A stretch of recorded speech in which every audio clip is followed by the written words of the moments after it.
নমস্কার, লাউ এবং উচ্ছে দিয়ে মুগের ডাল কিভাবে আমি রান্না করছি সেটা আপনাদেরকে দেখাবো। আসুন দেখে নিই। গ্যাসে কড়াই বসিয়ে নিয়ে কড়াইটা খুব ভালো করে গরম করে নিয়ে আমি মুগ ডালটা প্রথমে ভেজে নেব। এখানে আমি 200 গ্রাম মতন মুগের ডাল নিয়েছি। মুগের ডালটা কিন্তু আমি ধুইনি, ধোয়ার আগে এটাকে আমি হালকা করে ফ্রাই করব। আচ্ছা, দেখুন যে ডালগুলো কীরকম লাইট ব্রাউন করে ভাজা হয়ে গেছে। এবার আমি এই ডালটাকে গরম জল দিয়ে ধুয়ে নেব। গরম জল দিয়ে এই জলটা কিন্তু আমি ফেলে দেবো। এখানে একটা কথা বলে দিই, ডালটা ভেজে নেওয়ার পর কিন্তু কোনোভাবেই এর মধ্যে ঠান্ডা জল দেবেন না, তাহলে ডালটা কিন্তু সহজে সিদ্ধ হবে না। আর ডালটা সিদ্ধ করার সময় ফ্লেমটা সবসময় হাই রাখতে হবে। আর উপরে যেই সাদা ফেনাটা উঠছে এটা কিন্তু আমি ফেলে দেবো। আর পাশে আমি আরও গরম জল করে রাখছি, যাতে প্রয়োজন অনুযায়ী আমি ডালে দিতে পারি।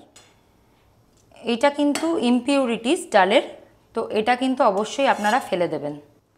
আর ডালটা সিদ্ধ হওয়ার সময় কোনো রকমভাবে এর ভিতরে খুন্তি দিয়ে বা হাতা দিয়ে ঘাটাঘাটি করবেন না, শুধু উপর থেকে ফেনাটা তুলে ফেলে দেবেন। আমি পাশে অন্য আর একটা কড়াই বসিয়ে ওখানে সর্ষের তেল দিয়ে গরম করে নিচ্ছি। তেলটা ভালো করে গরম হয়ে গেছে। এবার আমি উচ্ছেগুলোকে এখানে ভেজে নেব। উচ্ছে ভাজাতে আমি খুব সামান্য একটু নুন দিয়ে দিচ্ছি।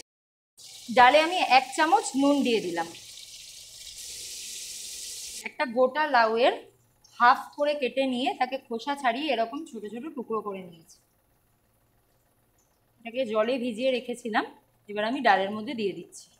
এরকম টুকরো করলে খুব সহজেই কিন্তু এটা সিদ্ধ হয়ে যাবে। উচ্ছেগুলো কিন্তু আমার এরকম সুন্দর করে ভাজা হয়ে গেছে। এবার আমি এগুলো আস্তে আস্তে তুলে নেব। লাউ দেওয়ার পর 20 মিনিট কিন্তু আমি হাই ফ্লেমে এটা ফুটিয়েছি। ডালটা কিন্তু সিদ্ধ হয়ে গেছে। 1/4 চা চামচ মতন আমি হলুদ দিয়েছি। যেহেতু এটা মুগ ডাল তাই এর বেশি কিন্তু আমি হলুদ দেব না। এবার আমি এটা 5 মিনিটের জন্য ঢাকা দিয়ে রেখে দেবো। আরও 5-10 মিনিট বাদে ঢাকনা খুলে নিলাম। লাউটা খুব সুন্দর করে সিদ্ধ হয়ে গেছে, দেখতেই পাচ্ছেন। এর মধ্যে ভেজে রাখা উচ্ছেগুলো আমি মিশিয়ে দিচ্ছি। একটু নুনটা চেক করে দেখে নিচ্ছি। আরও 1 চামচ মতন নুন আমি দিয়ে দিলাম। ডালটা আমি অন্য একটা পাত্রে ঢেলে নিচ্ছি। 2 থেকে 3 চামচ মতন সর্ষের তেল আমি দিয়ে দিলাম। তেলটা ভালো করে গরম হয়ে গেছে। এবার আমি যে কালো সর্ষেটা রেখেছিলাম 1 চামচ মতন, সেটা আমি দিয়ে দিচ্ছি। এই সময় কিন্তু গ্যাসের ফ্লেমটা কম করে দেবেন, নয়তো সর্ষে ফাটতে থাকবে।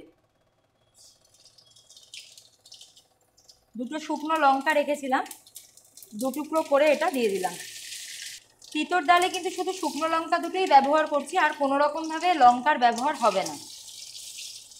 খুব সুন্দর একটা গন্ধ বেরোচ্ছে সর্ষের, আপনারা বুঝতেই পারবেন যখন ফোড়ন দেবেন। আদা গ্রেট করে রেখেছিলাম 1 চামচ মতন দিয়ে দিলাম। গ্যাসের ফ্লেমটা কিন্তু কমই রয়েছে। এটা 10 সেকেন্ড মতন একটু হালকা করে ভেজে নেওয়ার পর আমি ডালটা এর মধ্যে ঢেলে দেবো। 1 চামচ চিনি রেখেছিলাম, ডালে দিয়ে দিচ্ছি। এটাতে কিন্তু টেস্টের একটা খুব সুন্দর ব্যালেন্স হবে, এটা অবশ্যই আপনারা দেবেন। ডালটা ফুটে উঠেছে। এবার আমি এর মধ্যে 1 চামচ মতন ঘি দেব। আমার লাউ দিয়ে উচ্ছে দিয়ে তিতের ডাল কিন্তু একদম রেডি।